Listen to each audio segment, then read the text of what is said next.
Hi, I'm Teddy Cosco from Cast and Iron, and today I'm going to be teaching you how to start a fire without matches or lighter using only the Signal multi-tool. So why would I want to learn how to start a fire with the Signal? You forgot your lighter, your matches get soggy, or you find yourself in a survival situation.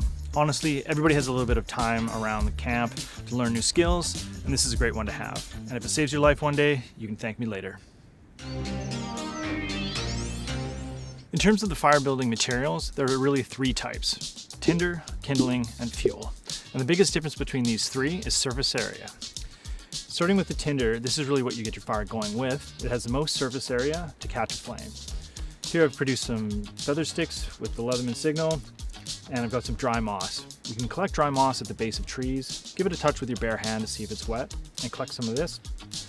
With the kindling, you want it to be about the same diameter as your thumb or smaller, and have a bit of a variation in that. And this is really what's going to get the fire going.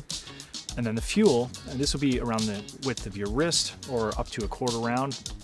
And this is what you'll use to cook with or for illumination, and this is what keeps the fire going. Before you light your tinder, you want to get set up. There are many different styles: the teepee, the log cabin. The log cabin is my personal favorite, so that's what we're going to do here. Take some bigger pieces, and you want to create some elevation. Lay them in there. And all you want to do is you want to get a little bit of a space so you can put that tinder ball in when it's ignited. And take some of your kindling and create that classic log pattern, just with crosshatch pattern with some of these smaller logs. You can even throw some feather sticks on there to help that ignite.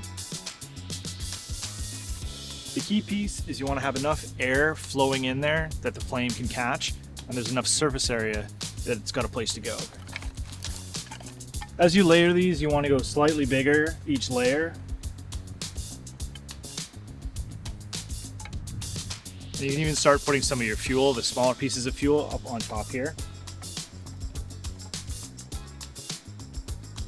And you can build the log cabin so that you have your actual fuel right on top.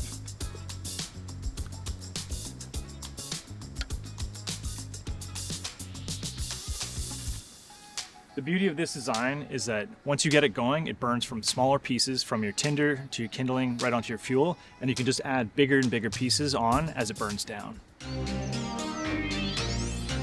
To prep your tinder, you basically want to create a little bit of a nest and throw your spark right into the middle of that. To throw the spark itself, you need the ferro rod and the back of the saw. Taking a firm grip on the ferro rod at about a 45-degree angle, put the back of the saw on the ferro rod, and with steady downward pressure, throw the spark. Once you've got a spark in the tinder ball, you might want to nurture it a little bit with some air. Just blow on it lightly, try not to put it out. Once there's a little bit of flame, you can take that tinder ball and put it right into the log house. Get it underneath that kindling, and it should ignite that. That'll ignite the larger pieces, and next thing you know it, you got a ripping fire.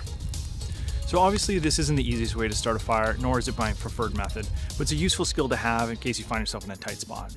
So give it a go next time you're in the outdoors. Leave a comment below, tell us how it went, and we'll see you in the next one.